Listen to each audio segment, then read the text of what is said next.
வணக்கம். விரைவில் வீட்டில், தொழிலில், கடையில் பணம் சேர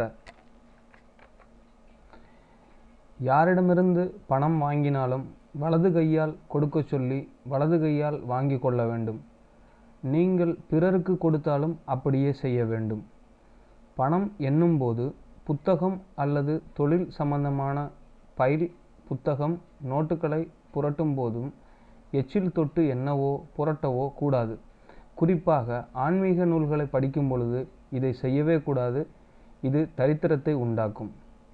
தொழில் சார்ந்த கணக்கு புத்தகங்களில், கேஷ் புக் ஆகியவற்றில், அக்கவுண்ட்ஸ் புக் போன்றவற்றில் எழுத துவங்கும் முன் நோட்டு அல்லது புத்தகத்தின் மேல் பக்கத்தின் மேல் அஷ்டகந்தம் கொண்டு ஸ்ரீ அல்லது சுபலாபம் என்று எழுதுங்கள். வெளியில் கிளம்பும்போது பர்ஸ் அல்லது சட்டைப்பையில் பணம் இல்லாமல் செல்லக்கூடாது. ஏனென்றால் பணம்தான் பணத்தை ஈர்க்கும். கடை அல்லது அலுவலகத்தின் பணப்பெட்டி வைத்திருக்கும் அறை சுவர் மஞ்சள் அல்லது மஞ்சள் ஷேடு நிறத்தில் இருப்பது பணவரவை அதிகப்படுத்தும். கருப்பு, சிவப்பு, நீல நிறங்கள் பணவரவை குறைக்கும்.